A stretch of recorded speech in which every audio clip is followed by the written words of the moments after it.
وَلَقَدْ يَسَّرْنَا الْقُرْآنَ لِلذِّكْرِ فَهَلْ مِن مُّدَّكِرٍ۔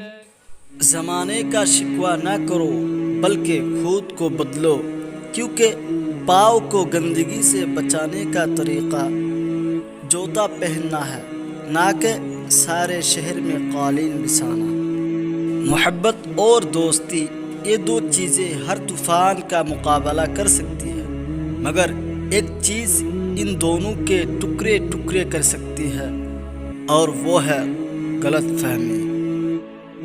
محنت اتنی خاموشی سے کرو کہ تمہاری کامیابی شور مچا دے۔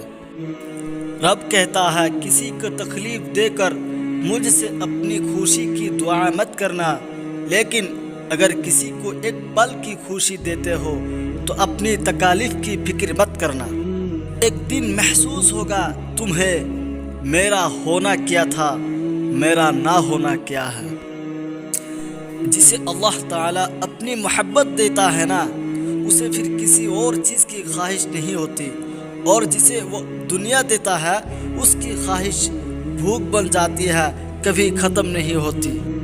حضرت امام علی رضی اللہ تعالی عنہ کے فرمان، جو تمہاری خاموشی سے تمہاری تکلیف کا اندازہ نہ کر سکے، اس کے سامنے زبان سے اظہار کرنا صرف لفظوں کو ضائع کرنا ہے۔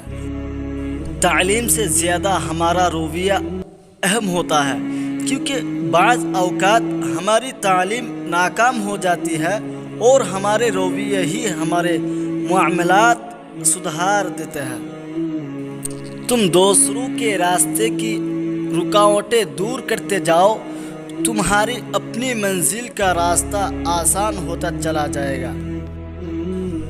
غلط بات پر غصہ آنا شرافت کی نشانی ہے، لیکن اسی غصے کو پی جانا مومن کی نشانی ہے۔